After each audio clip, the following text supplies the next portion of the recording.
You're listening to Clear and Loud, a show about finding meaning and purpose on the other side of shifting beliefs.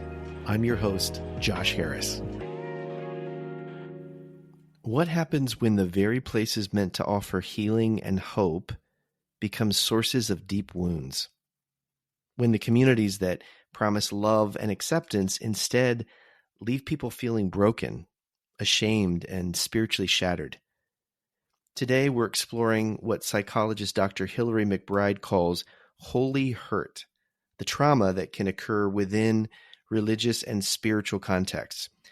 This isn't about attacking faith or dismissing genuine spiritual experiences. It's about understanding how well-intended spiritual practices and teachings can sometimes cause profound psychological and spiritual damage. My guest today, Dr. Hillary McBride, is a registered psychologist, researcher, and the author of her new book, Holy Hurt: Understanding Spiritual Trauma and the Process of Healing. She holds a PhD in counseling psychology from the University of British Columbia and specializes in trauma, eating disorders, and perinatal mental health. Her work focuses on making psychological research accessible while helping people experience healing and wholeness. So whether you're someone who has experienced spiritual trauma yourself, you might be a leader grappling with how your teaching might have caused harm, or simply curious about this really important topic, I think this conversation offers both understanding and hope.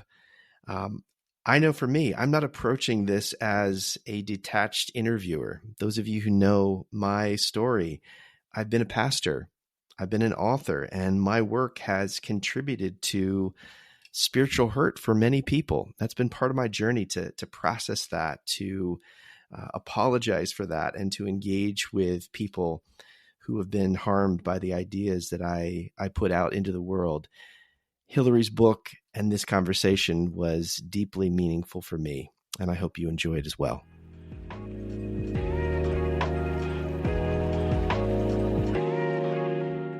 Hillary, it's so good to have you here and have this conversation. It feels really, really good to be here. We're doing it. What has it been like for you talking about this book, Holy Hurt, and having conversations around spiritual trauma? Has that been difficult, challenging in any way for you? It feels really liberating, actually. It feels really good. Like there's, I think it probably comes from having lived with, really acute mental health distress and mental illness at various points in my life, and feeling like that was something I had to keep deep inside of me all on my own. But there is this drive inside of me when it feels like we talk about what is unnameable, or the secret places of pain that are living inside of so many of us that we don't have words for. It actually just feels really like that, like the expansive breath of putting language to what is there. It almost like makes it more real sometimes, but also can free us out of the confusion of if the pain is real, if we carry it all alone inside of ourselves. So for the most part, like really good. I'm so glad to hear that. Yeah. Mm-hmm. It felt like you were very purposeful in the book to not make your own experience or story too big of a focus. Was that something you had to think really carefully about? Was that strategic? I think it was, and maybe it's still. I'm still processing a little bit of that choice, because I think whenever we write in a book as an author, including like past books that I've worked on, really centering my narrative has been a way of embodying the reality. And with this, actually so much of the spiritual trauma that for me has gotten kicked up as a result of doing this project, I didn't write about or talk about at all, and haven't done publicly, because it feels like it is still so emerging for me. And generally the thinking within my discipline in psychology, and when we make choices about what we disclose as therapists, the adage share from scars, not wounds comes to mind, because there is still so much that is churning and being organized. And so it feels in a way like incomplete, but also really important to be protective of the future version of myself who has a more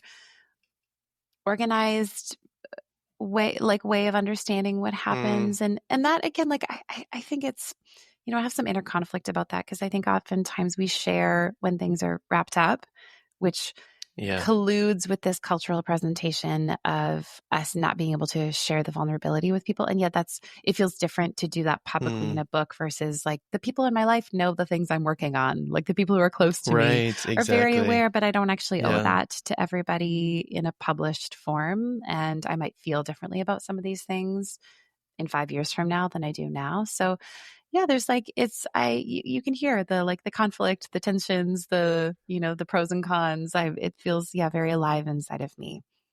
I found it very refreshing in that it didn't feel like you were forcing, your own stories or your own experiences.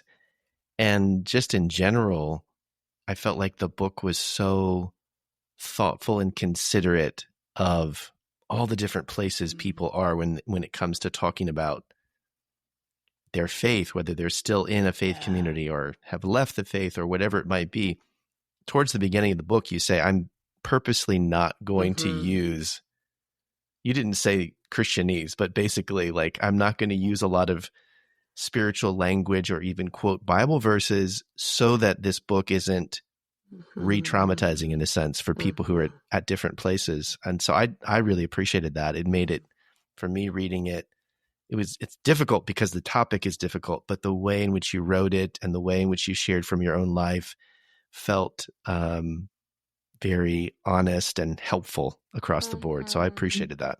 Oh, I'm so glad to hear you say that. Yeah, that's really important to me when we're working in trauma land, that we're not recreating processes by which we acquired or accrued our trauma, that we're thinking about how to do it differently. And I've just heard so many people say they've been to, gosh, whatever, it's a workshop, a seminar, they've read some material, they've listened to a podcast, and someone is saying, okay, we're going to process your religious trauma and we're going to make sense of it. And now we're going to pray for you at the end. And it felt like, when the thing that was used and weaponized to harm them all of a sudden is introduced without people having a sense of even forethought or warning or agency around it, I think that we can very unknowingly and mean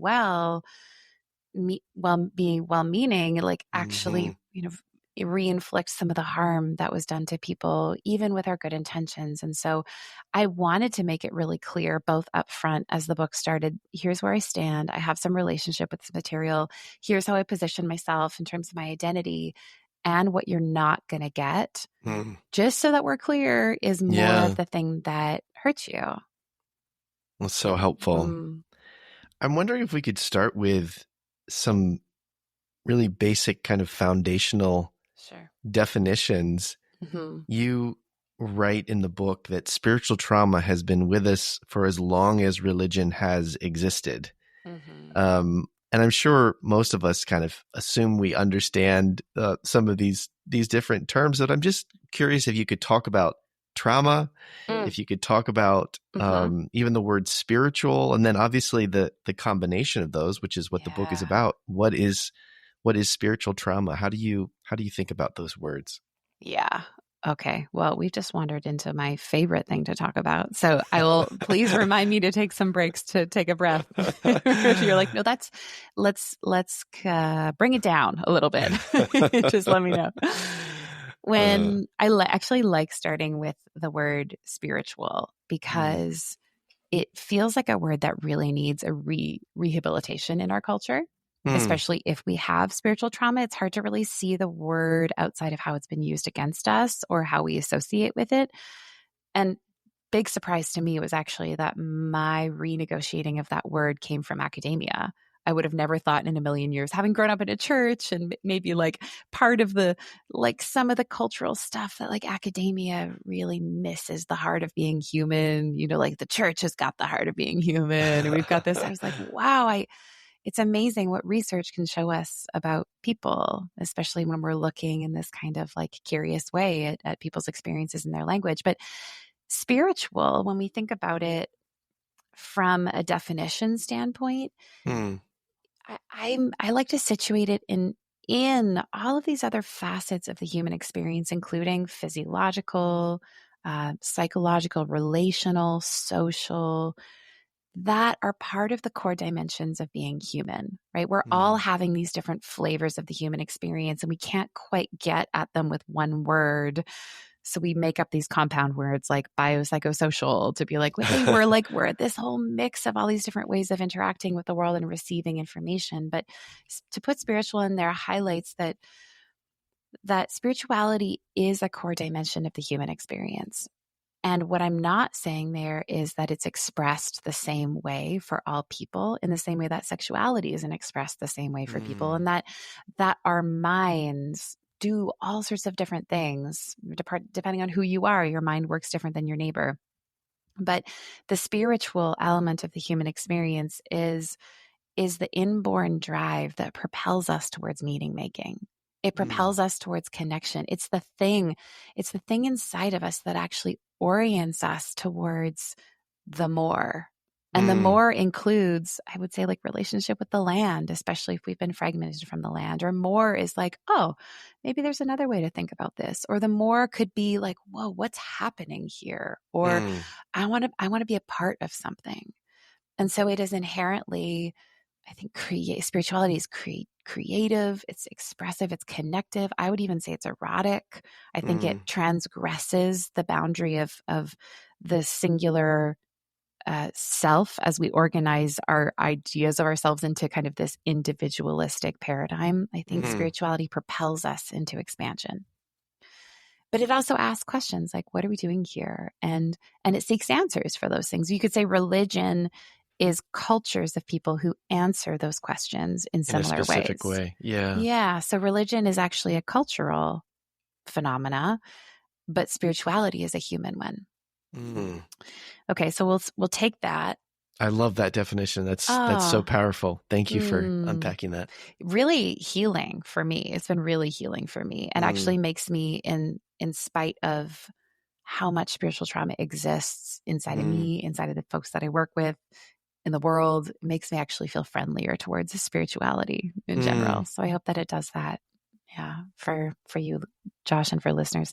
So we have the spiritual, and then we have the trauma. And trauma, again, like, wow, what a complex thing to define. But maybe if I could simplify it, which feels hard to do, I would say trauma comes from the Greek word to wound. So we know that there is some fracture, some fragmentation. When we think about wounding psychically, or like in terms of the psychological domain, we think about disconnection, fragmentation, something that was, you can even see it in my hands, right? There's something that was together gets pulled apart. And we could say that that's true on a neurobiological level. In fact, one of the mediating variables of what defines trauma as opposed to stress is actually we see a dissociative response.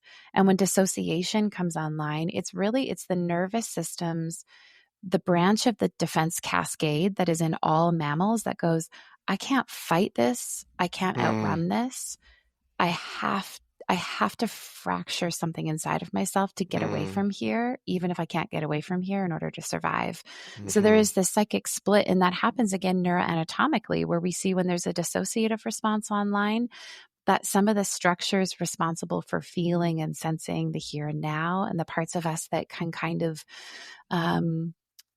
really go anywhere with our mind, they stop interacting in the same way, which allows us to feel like, okay, we can go away, right? We can go away from where it hurts. And I mean that quite literally. When people will talk about surviving trauma, they'll talk about in the middle of an event that they couldn't get away from, they just stop feeling their body. Some people lose consciousness. Or, I went away in my mind. I could go to a better place. I didn't have to feel what was happening. I could just tell a really nice story about all of this, right? There can be kind of narrative dissociation. So we see trauma is like, there's, I'm thinking of Robert J. Lifton too, and Resmaa Menakem, and Bessel van der Kolk, and Judith Herman, all of these big name scholars who will talk about what is trauma. It really comes down to like, it is fragmentation. It's a hole in the soul. It's a wound. It alters you indefinitely, right? There's no life after trauma that doesn't also include some having to contend with or make meaning of or integrate in what happened. So it's the big stuff, right, that wounds us. So we've got spiritual. So when you combine those two things, Well, this is like, we've got the combination, as you're saying, right, of, okay, we've got an injury to the place inside of us that moves us into the world and trusts, creates, belongs, makes meaning. It's like the place inside of us that makes meaning and says, I'm loved, I'm good, the world is safe, which are really good things to feel and think about the world. It just gets tweaked. Maybe tweaked is not even strong enough of a word for some people, like obliterated. So there is my argument for those of you who've read the book or you'll see this, like, I don't believe that there's any trauma that isn't spiritual trauma. And I also don't think that there isn't any kind of spiritual trauma that isn't also physical, that isn't also, and but I mean that like having a biological response that isn't also interpersonal. Like there's no way that we could ever actually be fragmented from the whole of who we are. And the symptoms of our trauma are actually proof of that, in a way, that you can experience sexual trauma and it will impact your spirituality. You can experience spiritual trauma and it will impact the social parts of your identity. There's no actual way to fragment us out, but it can feel that way. We can live whole lives around trying to manage or shove down or disconnect from how big the pain is in one part of our life. What drove you to address this? I mean, there's so many, different things that you've written about and that you talk about and so on. Was there a particular moment that kind of pushed you to talk about spiritual hurt, spiritual trauma? There's 3, and maybe even more than that if I was to be granular. But the first one was, I remember, so I'm an embodiment scholar. A lot of my work focuses on embodiment and trauma. And really trauma is one of the most complicating factors for our embodied experience being human, and social trauma, political trauma, physical trauma, sexual trauma, relational trauma. So when I sit down with folks in my practice and I hear people talk about hating their bodies or mistrusting their bodies not feeling safe, why don't our bodies feel safe? Like, it's because of these injuries: social, political, relational, sexual, familial, spiritual. And it was over time in listening to folks in my practice that they would start to say things like, I hate my body. My body is bad. And as we begin to investigate, where do you learn that your body is bad? There was some data emerging, right? There was kind of a consensus there about, for some people, just picking it up in the waters that we swim in culturally. There's, we can see that in media. We can see that in the way that patriarchy and objectification and capitalism work very nicely together to objectify women's bodies in particular and make us feel like, oh, if I hate my body and then I do this thing, I buy this product to get loved and I go on this diet and I do the thing, right? So there's that. But it was really interesting when I started to listen to people and they would say things like, oh, no, I've been told my body's bad and it's good to believe that. In fact, this is like my ticket into feeling safe. And as someone sitting across from that, it took me a little while to figure out how that actually was part of some of my own stuff to look at too. Like, holy moly, I didn't see it that way. But it becomes pretty clear as a psychologist when you're listening to enough people who are saying, I hate my body. It's not safe to be me. I can't trust myself. And it's actually good and right to believe those things. Whoa, like there's kind of an interesting phenomena happening there. Like the kind of the trickery, the manipulation, the disorganization, the what I would like the mind fuckery of it is really fascinating to start to look at. And so I was paying attention, like, holy, like this is a thing that's playing out right in front of me. So there's that moment. The second moment is, I was part of a podcast called The Liturgist, and they invited me to speak on the topic of spiritual trauma. And the episode blew up, and I realized, oh, this is not just people on my couch. This is happening all around us. And that really started kind of like the public work that I was doing around spiritual trauma. But then, and it always takes like, this is the tinder. I was listening to the Rise and Fall of Mars Hill podcast. I don't know if you ended up listening to that. Did you ever hear that one? Yeah. Yeah. And I remember hearing people describe spiritual trauma, and there was no words that the show, the interviews, the hosts were putting on that. And so the psychologist in me is thinking, like, this is like a podcast of people who've come home from Vietnam who are talking about being on the battlefield and not sleeping at night and wanting to die. Yeah. And I was sitting there listening, thinking, there is a word for that. There is a word for that. And there are things we can do about that. And holy moly, people are listening to this podcast and are probably also remembering their own trauma and are not sleeping at night, and they're putting things together. And it's like the way that trauma happens, we kind of alluded to earlier in the conversation, when you hear stories of people's stuff, it really can bring up our own. Definitely. And so I was like, it kind of lit a fire under me to start doing more on the topic, because I wanted there to be more resources when people encountered the spiritual trauma in their culture, in their homes, with their friends, in their churches, inside of themselves, and their patients. Like, where do we go to figure out why does it hurt so bad? And the line that I keep coming back to with this topic is, how do we help people make sense of why it felt so good to believe that you were so bad? That is, boy, what a confusing question. I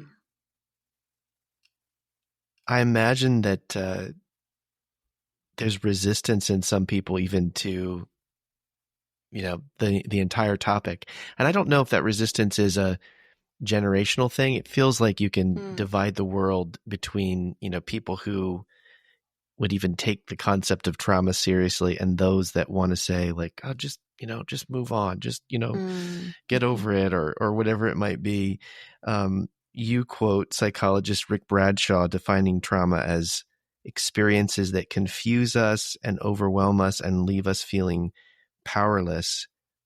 How do you respond to those who just kind of want to, write off spiritual trauma as, I don't even know what, you probably know better, the different the different criticisms or ways they want to diminish this, or even, people who are afraid that it's just kind of a sneaky way to undermine faith or attack Christianity and so on.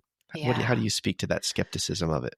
Yeah, I think it really depends on the audience in particular, these people who are psychologically minded or these people who are theologically minded, kind of what angle I might go in with. But what I like to come back to often is the psychological literature around repair. And repair is one of the key ingredients of secure attachment. So I might frame this with someone and say, when we think about having a life worth living, usually what does it include? And what does the research about end of life say to people?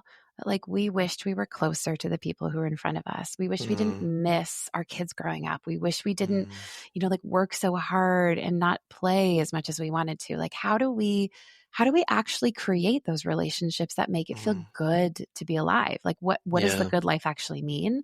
When we think about it mechanically, how do we get to, or the mechanics of creating a life that is like really satisfying and feels really beautiful? Well, usually what it means is that we have a sense of being emotionally connected to people, and that when there are ruptures, when there are conflicts, when there are like disagreements, when there's disconnection, when we hurt each other, that we have ways to come back to each other. And what happens when you're doing the coming back? Usually you start with like, hey, that thing that both of us know happened really did happen. And what was it like inside of you? And here's what it was like inside of me. So when we think about closeness, you can't actually have closeness without rupture. You can't actually have rupture and it be connected to closeness without there being repair. So the repair is actually part of how we create these really meaningful relationships and lives. If you scale that, like, okay, we could say that that's true. You know, if you have a partner or a friend or a kid and they're going through something, like, wow, like actually to be with them in the hard stuff is the thing that creates the closeness. And to say, Right. I missed you, right? Like I Yeah. missed how hard this was for you. Like, tell me more about what it was like for you when I was trying to pretend it didn't hurt at all. Like, I want to know about those places inside of you. But what I'm talking about when I think about spiritual trauma and the systemic legacy and churches, broad scale, is that this is happening all the time. This process of connection, rupture, and repair needs to be happening on systemic levels as well. And what that means is that if we're actually going to have the kind of connection and closeness and aliveness that we claim to want in faith spaces, we have to get really good at talking about where it hurts. Because you can't actually have an authentic, embodied, sustainable, the pastor's not getting a DUI on the weekend. The pastor's not also got this like really intense mental health presentation that they're keeping under wraps because they can't tell anyone, and the community members aren't secretly backstabbing each other. And, there's like, all of this stuff going on where the system is just going to fall apart. We've heard those stories so much. Like, we know those stories. What do we do if we're going to create communities that are sustainable, that are life-giving, that actually nurture mind, body, spirit? We need to look at the places where it hurts. Yeah. And so this, to me, like, it's part of whenever I'm talking about this, I like to say that writing and talking about spiritual trauma is actually a love letter to spiritual communities, because what I'm saying to you is you don't have to go there first. I'll go there first.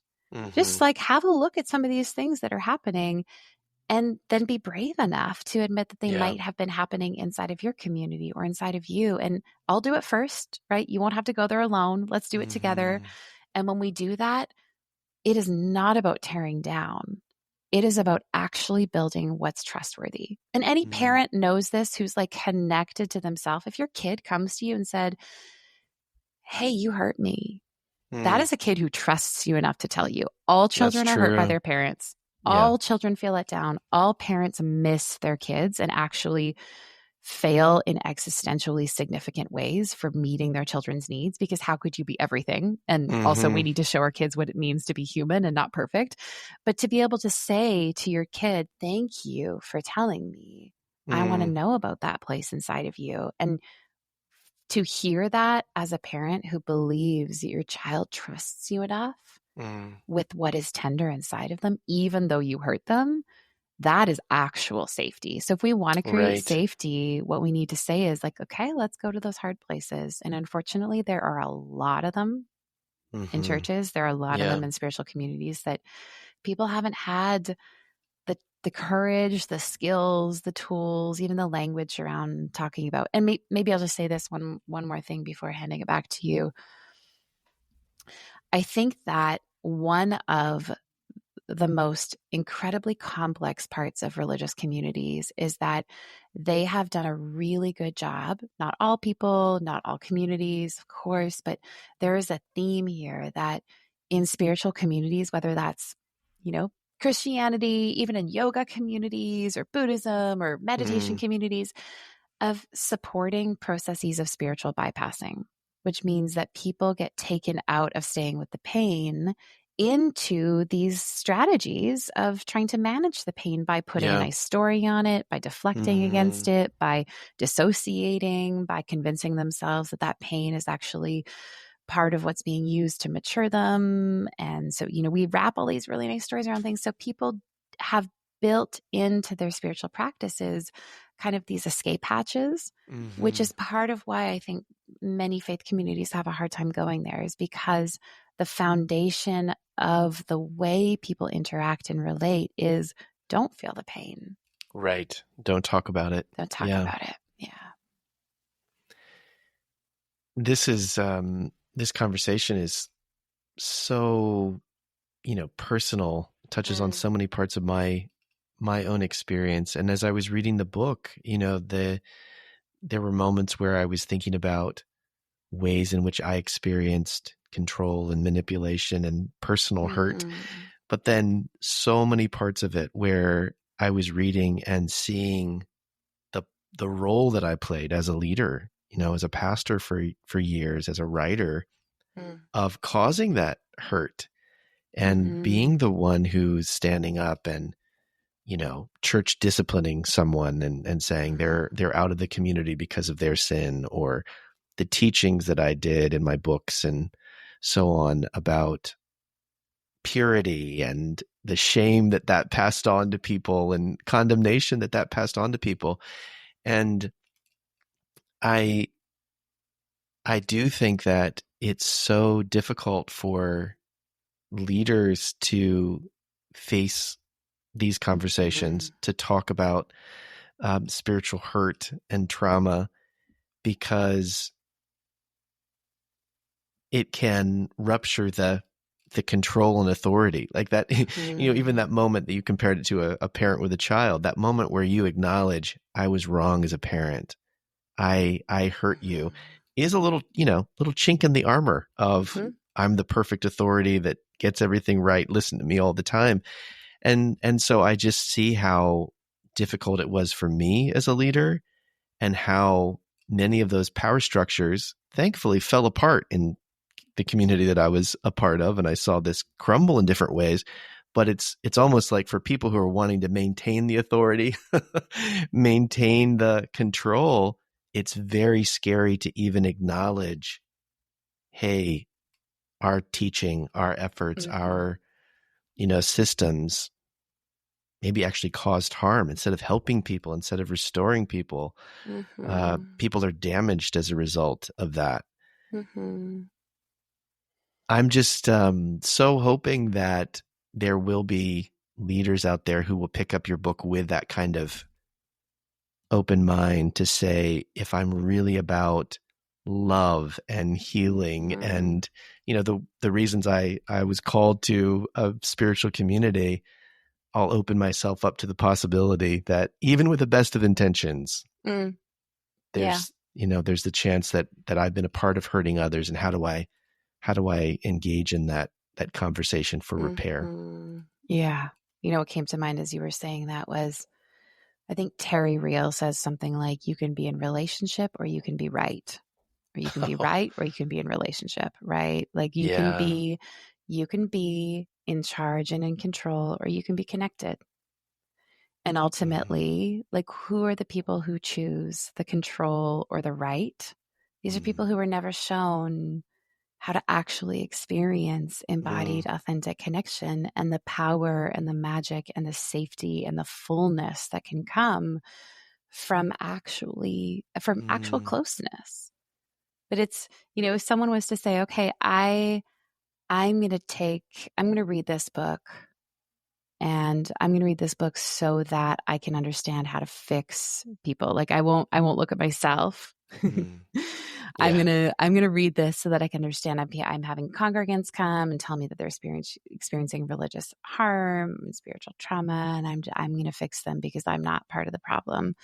Like I wonder what makes people like that. And usually the more entrenched the defenses and the more entrenched the need to be right and in control, the greater the fear underneath. And what creates so much fear that's unprocessed?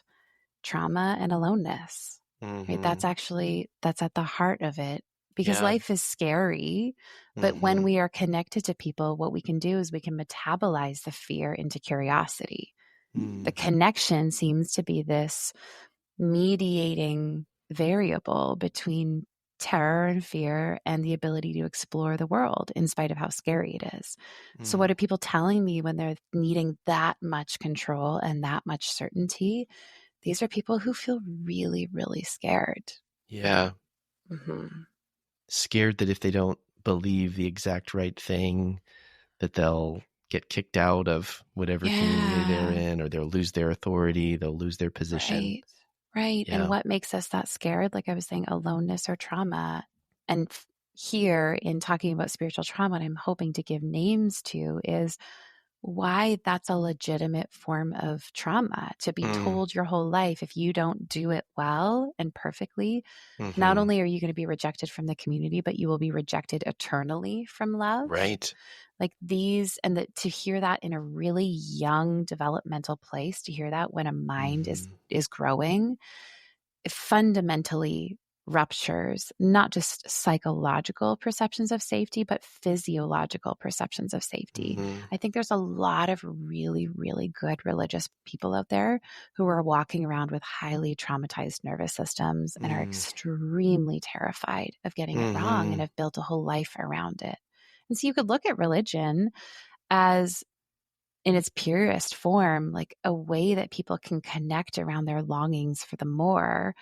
But when it's you, like maybe from a more sinister perspective, or we could say like insidious all the way to outright abusive and traumatizing, I think that people who have found themselves relieved of their terror by creating control Mm-hmm. can build whole communities around giving people certainty to assuage them of their fear that's living Yeah. inside of them. And it becomes really easy to manipulate people who are scared by giving Mm-hmm. them a sense of community and a sense of certainty. That's so well said. You mentioned that we're better at identifying these singular horrific events Mm. than we are at identifying dynamics and cycles and patterns that occur at this systemic level. So I can just, I can imagine people who maybe are new to talking about spiritual trauma. It's like, well, of course, if someone was sexually abused by a pastor, that's Mm-hmm. spiritual trauma. And that's terrible. And that kind of thing happens. But what I found so powerful about your book is you're saying, hey, it's not just these really, easily identifiable moments Mm-hmm. that are a part of spiritual trauma. It's also all of these different um, smaller moments, like interconnected moments. Mm-hmm. It's not just even a conversation with a pastor. It's all the conversations and teachings that come through the community and the ideas that we pass along. Um, Mm-hmm. can you kind of unpack a little bit of Mm-hmm. what that kind of ongoing spiritual trauma looks like? Yeah. Yeah. As a trauma expert, I would argue that most spiritual trauma is complex trauma. And complex Mm, trauma is a label that we put on these ongoing, chronic, often relational patterns that exist where there is no before and after, where it's just like a it's just the air lifetime. that you're breathing, basically. Exactly, right? Mm, Which is, I think, maybe for some people could make sense when they're of a family system where there's just, there's just violence, there's just abuse. Dad just mm, yells at me every day when he gets home from work, and mm, mom is cowering in the corner, and then also is kind of acting out in these secret ways. We could be like, oh yeah, okay, like that's that family system, and we can see that that is mm, part of what creates this legacy of complex trauma. But it is harder when, and this is, I think, again, another mediating variable, when you have an entire community around these practices saying they're good. It's right. okay, right? It's like it's hiding in plain sight. In fact, some of the things that we would say unequivocally are abusive from a psychological standpoint, including telling a child you are bad to your core, Mm, right? This is psychological abuse. And you have songs that you're singing as a community Sunday morning from the roof, people yeah. shouting from the rooftops, this is true. And what good news. So Hmm. it Yeah. becomes really complicated when there's this system around you that's reinforcing it's okay that we're believing this is part of how you belong, Hmm. because as a species, we are so wired for belonging. There is no survival without it. You actually Hmm. cannot survive as a human being without connection around you. So we'll do whatever it takes, including believing that we're bad, in Hmm. order to belong.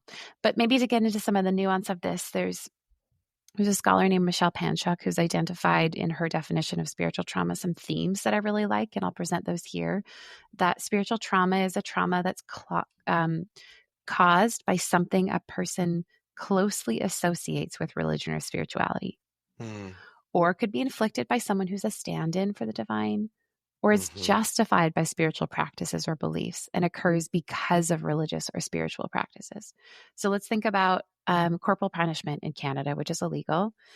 A parent hitting their child, but saying, I'm doing this because I love you, and I'm doing this because God loves you, and God wants me to train you up in the way that you should go.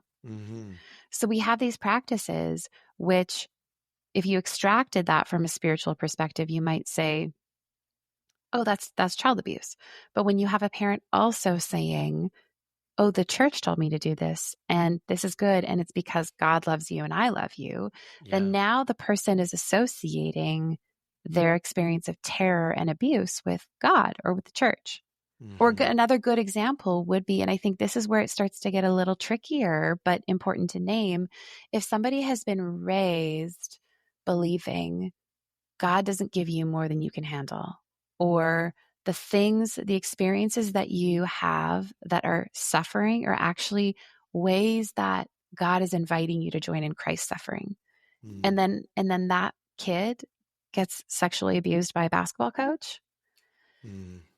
They might have the spiritual overlay of, well, this is part of, me joining in Christ's suffering. Or did I not, right? People will say you suffering or trauma, the things that, are painful in life are happening to you because there's generational sin, or because you didn't pray enough, or you didn't do it right, or maybe you're not such and such. And so people have this kind of sense of causality, like the suffering in the world is because I didn't do a good enough job.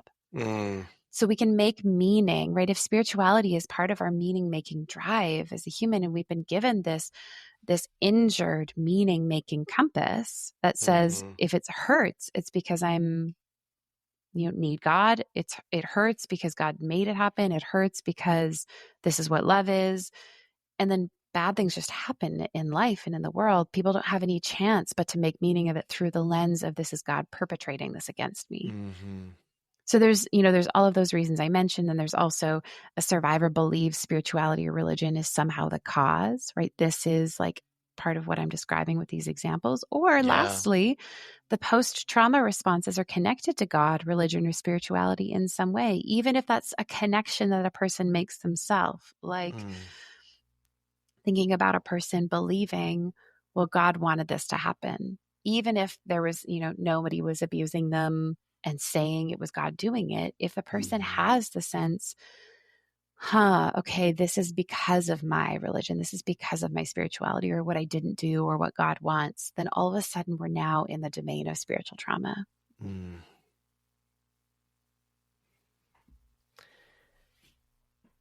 I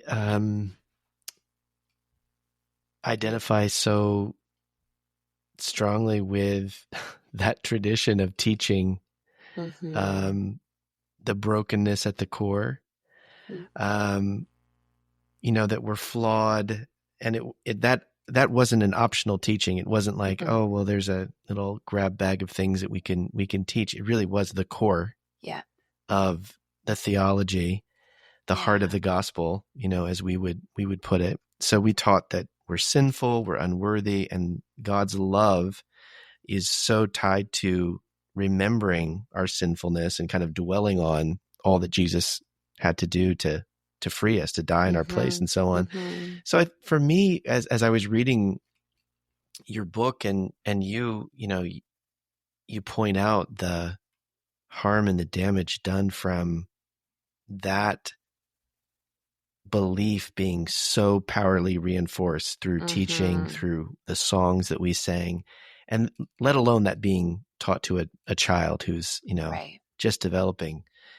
I found myself just feeling like, okay, well, how do you, because I'll back up and I'll say, I've deconstructed in so many different ways. I think I'm at a place where I'm trying to figure out, what can I hold on to? Like, where does the Christian story, what can I hold on to and participate in, and, find meaning in? And when that kind of central storyline I now see as having shaped me, as having, harm my kids and the people I pastor, all those kinds of things.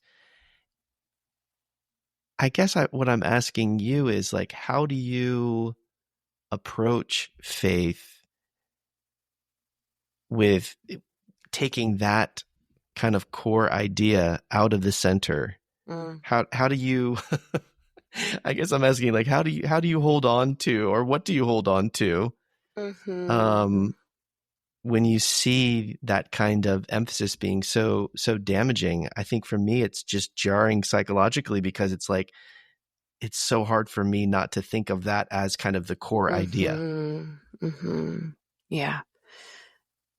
I'm not a theologian, and I think you are probably more a theologian than I am at this point, having gone to, because you went to theological seminary, didn't you? I did. I went to Regent. I'm a confused theologian for sure. Right, which is probably more like an honest theologian. Confused and honest. I imagine there's many more confused theologians out there that say that than say that. But it has become really helpful for me to learn as a person who's within, I would still identify as being within the Christian tradition. It's been interesting to learn that the idea of original sin and original badness, our core badness, is a relatively new and kind of recent idea in the history of our tradition. And to realize, like, oh, there are people who very much within our tradition have never thought that, still don't believe that it's new and maybe actually considered kind of a fringe belief, has been really helpful for rehabilitating my perception of Christianity, of religion, to see that there are very orthodox ways of coming to answer spiritual questions that don't include believing that you're bad to be at the core of understanding our human nature. So I think that has been really helpful for me. I think, it's interesting when I think about Christianity as a culture and less of a worldview. I think about how I relate to that culture, kind of like I think about the culture of whiteness, even the way that I, as a person of light-skinned European descent, relate to whiteness in a way that I can see very much shapes my lens of the world and is not the only dimension of how I encounter the world, and kind of my, not actually even my predominant view of myself, and definitely does not provide all of the answers for me about how to solve life's problems. Oh, culture of whiteness, culture of Christianity, culture of people who have been trying to make sense of and have had a shared group of experiences or encounters in some way that shapes the kind of the things that they look out at the world and see. And to deconstruct some of these ideas has helped me come back to the things that are universal, that maybe we could say, like, even the spirituality within the religion, the spiritual within the person, and actually to see my spirituality as directing me towards the core of who I am as a human, means that if I extract my spiritual experiences and beliefs and questions from Christianity, I find that spirituality, again, using the definition that we talked about at the beginning, returns me to the truth of who I am and the truth of who all of us are, which is that we, as we're born into this social embodied experience of being on this earth, we also ask questions like, what am I doing here? And we make things. Like the fact that my daughter, she's, almost 4, she wants to make things, and it feels really good to make them and then show them to me. And it's not about if it looks great or if it's exquisite aesthetically. It's like, I did this, I made this, and the wanting of, like, let's make something, Mom, to me feels like an inherently spiritual thing, or like the thing inside of me that, maybe I'm having a fight with my partner, and something inside of me goes, I would rather actually be close than right. That makes me extend my arm to be like, I did do that thing. Or, hey, how is this for you? Right? What is it inside of me that wants to make things, that wants to extend myself, that wants to get off of my phone and go into my backyard and just kind of listen to the birds? What is that inside of me? Like, is that bad? is that so bad? No. In fact, when I connect to that place inside of me, all it does is make good and beautiful, connecting, expansive things. So if I can extract my spiritual self from the culture that told me how to be in relationship with that, what I meet is actually experientially something very, very, very good and trustworthy.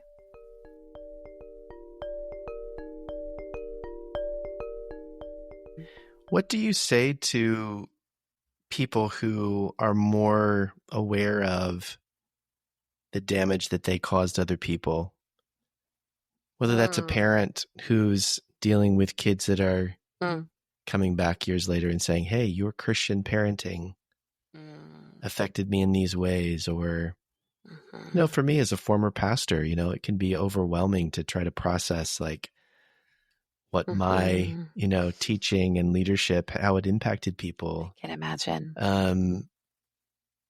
How do you guide that person when they just feel like it's just too overwhelming to open up all of those moments and memories or deal with the pain that they caused? What is unbearable in life is not feeling pain, it's feeling it alone. That feeling incredibly tender things, facing realities in our past, our present, our future, and doing that without accompaniment right into the depth of how much it hurts. That's the thing that breaks us, right? Not aching, not feeling guilt, not feeling grief, not feeling love, not feeling fear.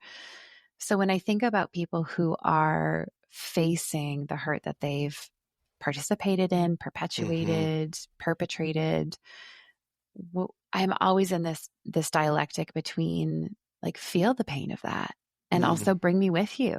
Like, let's look at it together, because I think that it is when we are overwhelmed that we begin to crumble into the shame that doesn't let us look, and the not looking doesn't help anybody.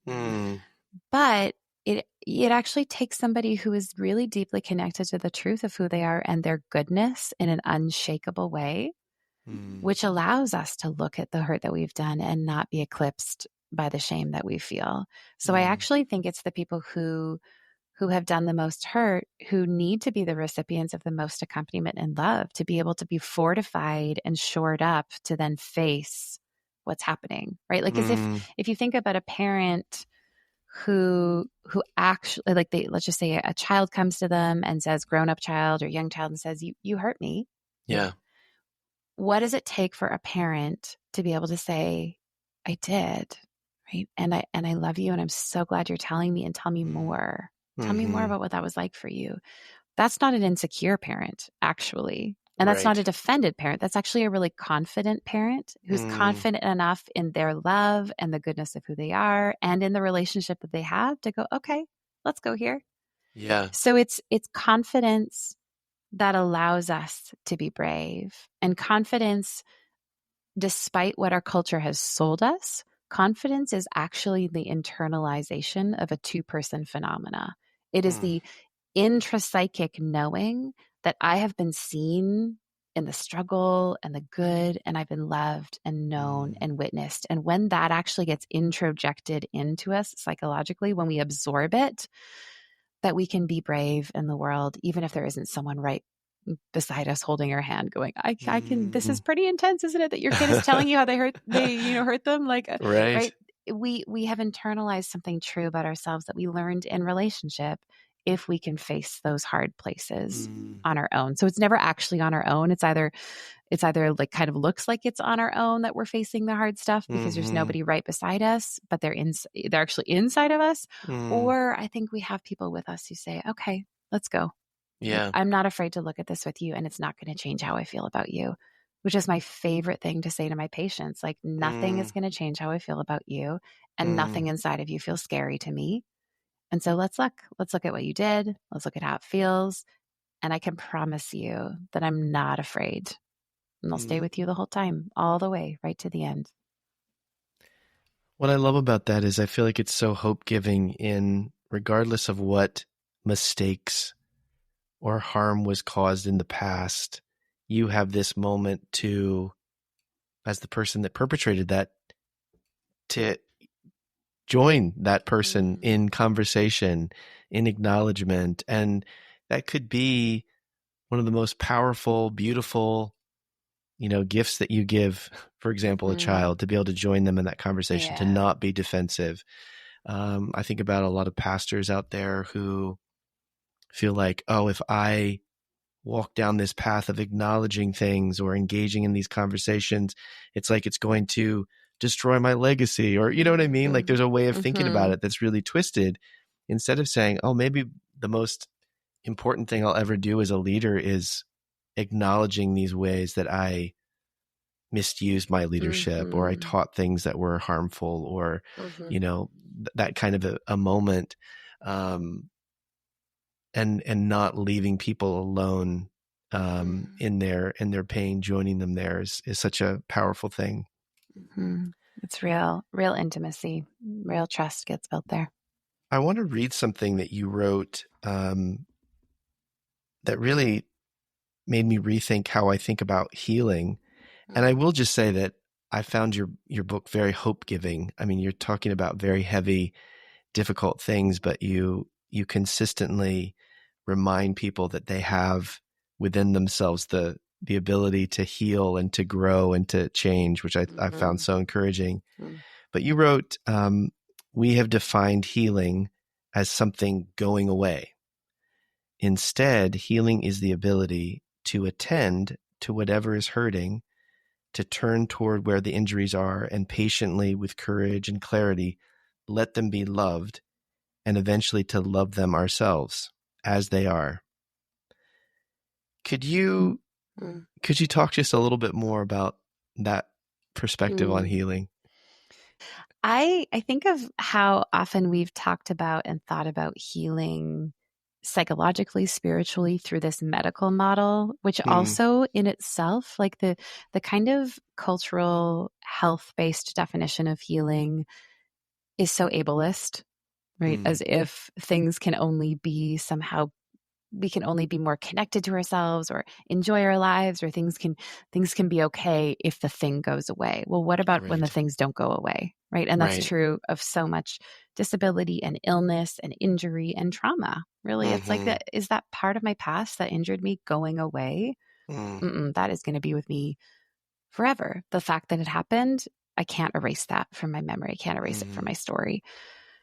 But to say that healing, instead of it going away, could actually be our way of changing our relationship to it, it's kind of like it's doing the opposite of the thing that happened in the trauma. If trauma is fragmentation, then what if healing was connection? Instead of healing being erasure, what if healing was mending our perception of the wound? What if it was like moving towards where it hurts instead of moving away from where it hurts? So I think this version of healing, I mean, I'll just be honest that the chapter in the book on healing and this section was the hardest for me of the entire book to write, because it's not even a word that people in the trauma community like to use very often, because it is so, the word healing has been so weaponized. Yeah.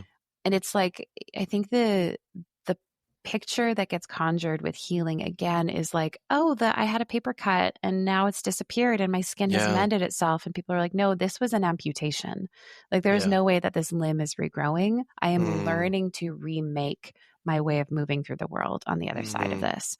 So I can't even use that word anymore. And so it's like there's tension in the language of healing. But I think if we renegotiate healing to be that we are mending the way that we are with what hurts, it allows there to still be hurt. And it allows us to see that there could be that one of the places inside of us that is injured, which is our ability to tend to the pain, especially in contexts where there was so much spiritual bypassing and avoidance, that could be a sign that things are changing and that there is something inside of me that is growing, adapting, mending, in spite of it still hurting, in spite of the fact that this still is a part of how I see myself. So success, even that's not even the best word, is not it disappearing and being erased and being gone. Could you just talk to me about how that's different than spiritual bypassing? Like, because there is this beautiful place of being able to even get to a point of saying that hurt is there.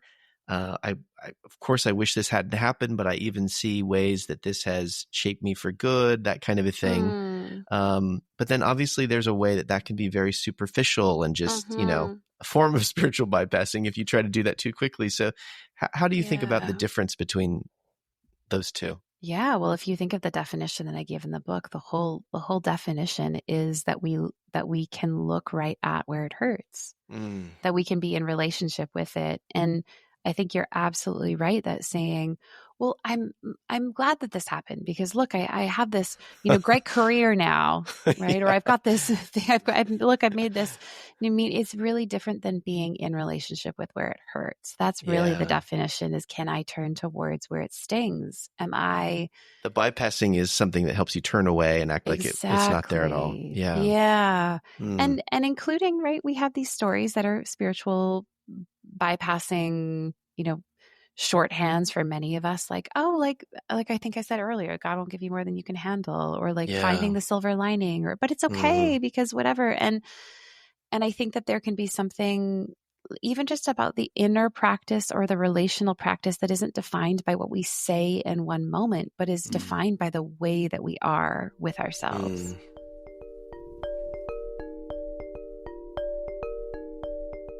You write in the book, it is never too late to learn something else. The capacity to change, heal, and grow is alive inside of you.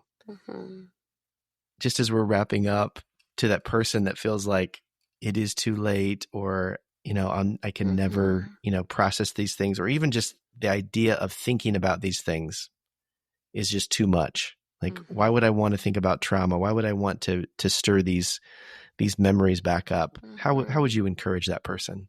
I would say that all we have to do is look outside the window and see the way that the earth tells the story of how it is possible to mend, to die, to let go, to grieve, to make something new again. Like, I love the idea of nature being actually like kind of telling the story that we think is so uniquely human, but is actually about aliveness. And that there are stories all around us that remind us, if we remember we are nature, that we are of nature, that there is like this symbol right outside the window of what it means to feel like everything goes underground and dies, and then it comes back up again in the spring. So reminding ourselves, I think part of how we are of the thing that is always doing the thing that we want, I think takes us out of the expectation that we have to muscle through it on our own. I like this idea that there could be some sort of allowing that happens, almost as if when nature is doing this, and nature is doing this through us because we are nature, like mending, letting go, growing, bending towards the light. All it takes is putting a plant in the window and something being in the way to figure out like how that the plant grows towards where the light is coming in. And we're doing that too. Where can people benefit from your resources? How do they connect with your work? I mean, I want to just so strongly recommend your newest book, Holy Hurt: Understanding Spiritual Trauma and the Process of Healing.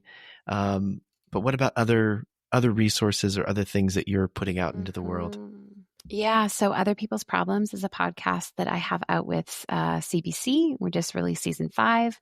I've got 4 other books prior to this one that people can check out. I'm doing online and in-person events all the time, clinical trainings, retreats, offerings. I speak places. So you're welcome to come request to have me speak, or come to an event. And we're actually doing one coming up, which is really exciting to think about. I'm so excited to do that.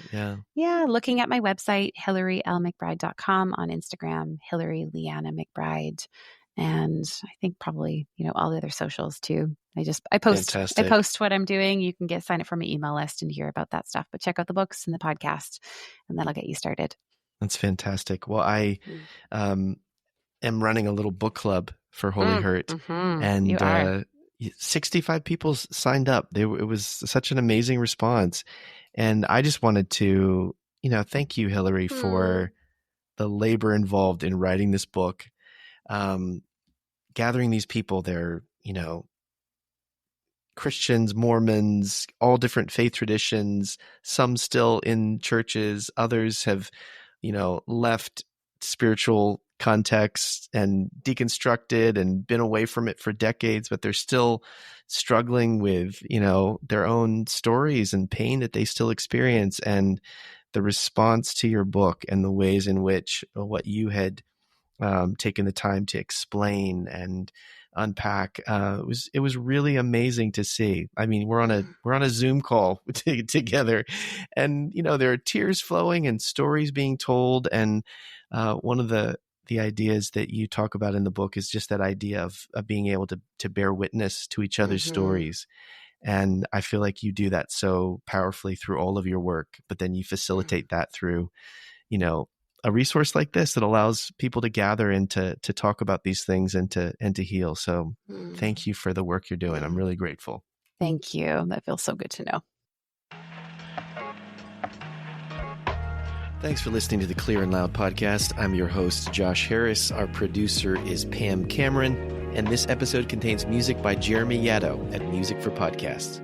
If you like what you hear, give us a boost by subscribing or leaving a review on Spotify or Apple or wherever you listen. We'd also love your feedback on today's episode.